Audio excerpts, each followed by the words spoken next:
welcome towards my class. And then in the previous class, we have studied about the measurator and the structure and their benefit and the beneficial aspects for the plants. And then we should turn to the next type of concept, that is types of wools. Based on the types of wools, based on the position of micropilar and as well as cellular position, they have discussed, they have differentiated the types of ovals. Among those, very first one is anatropous, and then amphitropous, cygnostropous, pamphitropous, semitropous, and orthotropous. These are types of ovals.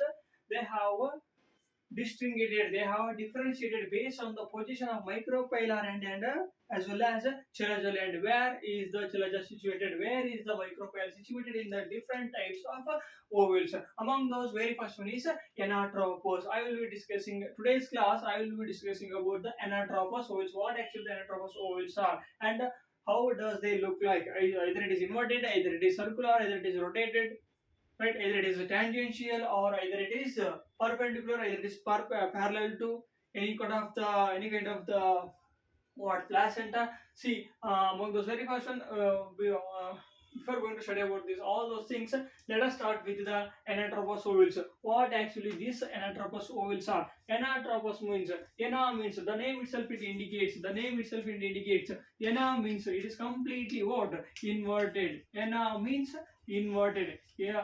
Yes, ana means inverted. Where in the case of tropos, we say that tropos means it is completely turned. Okay, tropos it is completely turned. The name itself it indicates that, and then it will become that anatropos means completely inverted. The ovule, the types of ovule, we are studying the ovules, right? The ovule is completely inverted. The ovule is completely inverted. That means what? Anatropically, ovule are possessed. See, when you go through the structure of anatropous ovules, you will came to know what actually the differentiate that you are going to see in the case of ovule of anatropous with compared to these amphi, circuno, campi, hemi, and ortho. Let us draw the diagram of anatropous ovules. See, if you mentioned the chelazal position as well as a micropyle position, you will get the marks very easily, so that these are completely differentiated by mentioning the micropylar and as well as chelazal end. If these two are completely mentioned, peculiarly mentioned, accuracy mentioned, then there is no need of checking the parts of the ovals. Just they will shine and just they will allocate the marks very easily. Let us draw the anatropous ovals diagram where it is for 5 marks. And then we'll draw the anatropous oval structure.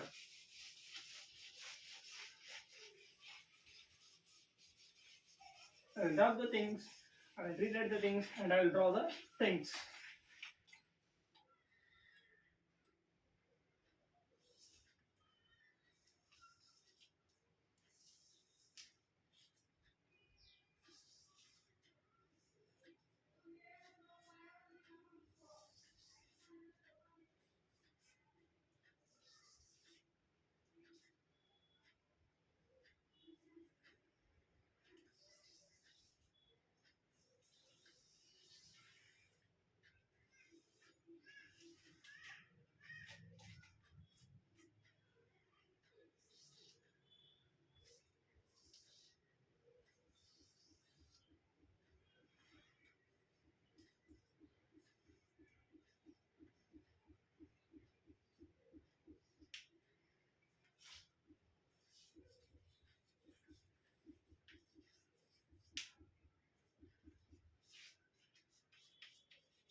And then these are the structure of ovule, that is anatropous ovule we are discussing in the previous manner.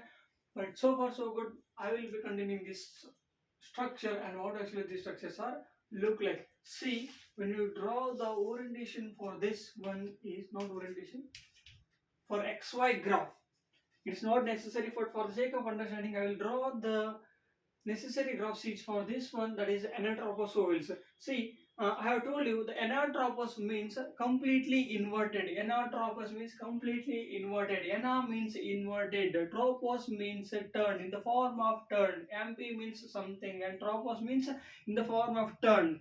Likewise, the anatropous is completely reversed. I have told you inverted. See, you can see the presence of a chelacel at the base. Chelacel is at the top of the oval. See, I have included much more types of parts over here so that you can understand the things very easily. For that, I have drawn diagram very easily. Then, for the first time, when you see the structure of a anatropous oval, you will get the structure of very first one. You will have to describe what actually the chalaza is. I have told you the chalaza is the basal part of the oval, but I have not written the basal part of the, but I have not written the chalazal part as a base, because the itself the oval is completely inverted in the form of 180 degree or anti-clockwise naga complete agi rotate agite. That's why it is called as anatropous oval. That's why it is called as inverted oval. That's why it is called as a backward oval. These are some of the types of ovals that I have mentioned only for the anatropous ovals. Some of the names, others names for anatropous oval. Right, chalaja. Chalaja is the basal part of the oval where it is situated upper part of the oval, but it is completely exactly what it is completely exactly opposite to the micropylar end. I have told you initially, if you have mentioned chalaja and micropylar where it is situated, then it is no need to describe the things which is rest part of the ovals. Okay, ನೀವು ಏನಾದರೂ ಚಲಜ ಮತ್ತು ಮೈಕ್ರೋಪೈಲರ್ end ಎಲ್ಲ ಇದನ್ನು ಬರೆದ್ರೆ ಅಂದ್ರೆ no need to describe the rest part of the ovals. Nothing. Okay, I think you are getting my point. No need to describe the rest part of the ovals except chalaza and micropyle. It does not mean that if you written something about chalaza and micropyle, it will not get all marks. For the sake of understanding, if you written the chalaza and micropyle position, you will get the marks very easily. And then we'll move on to the micropylar end. What is micropylar then? Micropylar, you can see the presence of micropylar end over here. See, this is a micropylar end where it is the apex of the oval, which is again completely opposite to the chalaja. These are the two main parts that we have to mention easily. One is chalaja and another one is micropylar end. And these are two main parts. And then you can see the presence of outer integument here and inner integument. Outer integument is one of the integumentary protection for inner integument, whereas inner integumentary is another protective layer for ovule of embryo sac. So embryo sac of ovule, where you can see the presence of embryo sac, where you can see the presence of in the ovule only. So that if you explain what is outer integument and what is inner integument. Outer integument, it is an integumentary layer which protects the inner integumentary layer, whereas the function of inner integumentary layer is nothing but just to protect the embryo sac of ovule. This is the embryo sac. What does embryo sac then? Embryo sac is nothing but it is a female gametophyte which is completely helpful for fertilization. I think you might heard for the word of double fertilization, where triple fusion occurs in the case of embryo sac. That embryo sac is this one. Here the triple fusion, that is means double fertilization occurs in the case of ovule. See, there is a presence of antipodal cells at the polar end, and the antipodal end we can see the presence of two synergids and only one egg. Here the male gamete comes and fuse with this egg and forms a double fertilization. Then it will helpful for the formation of number of plants called as angiosperms. And then it is completed. And another part is I have written over is nucellus, where you can see the presence of this. The complete part of the empty part of ovule in which the embryo sac is embedded, called as nucellus.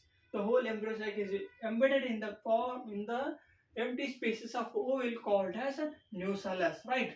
And then when you go on through the structure of there is a stalk like structure which is attached to the oval and what placenta by only stalk, that is like grip ಅಂತ ಹೇಳ್ತಾರೆ ನೋಡ್ರಿ. ಈಗ ಮೆಡಿಸಲ್ ಆಗಿರ್ಬೋದು, stock ಆಗಿರ್ಬೋದು, ಏನೋ plants flowers ನೋಡ್ತಾರೆ ಅದೇ ರೀತಿ. There in the case of here we can see the presence of stalk for ovule, the in which the body of the oval and the stalk of what, the stalk of oval is completely attached to the placenta. That stalk will be referred as a funicle. That's what will be called as a funicle ಅಂತ ಕರೀತಾರೆ. And then there is a part that I have missed over here. For that, this is where you can see the presence of attachment of the body of the oval and funicle. That is called as a hilum. That is called as a hilum. But when you go on through the structure of oval, where you can see the presence of body of the oval is just attached through the hilum and then passes to the stalk, then attaches to the placenta, is called as funicle. But the body of the attachment of the oval and the funicle is called as hilum. These are some of the parts of Anatropous oval, right? And then placenta, wherein through the funicle, through the stalk called funicle, which attaches to the placenta, that is called as placenta, which is helpful for acts as substratum for other plants. These are some of the parts. And then I have mentioned cell is where it is positioned. It is completely positioned just opposite and dead opposite to the micropellar end. And then what is micropellar? Micropellar, it is nothing but it is an apex which is directly attached to the, which is dead opposite to the jalaja, called as jalaja. This is what, up to this, if you written if you mentioned all the parts with regards to all the diagrammatic position, then you will be avoided very easily. Jalaja and micropellar and should be mentioned very easily. This is complete. And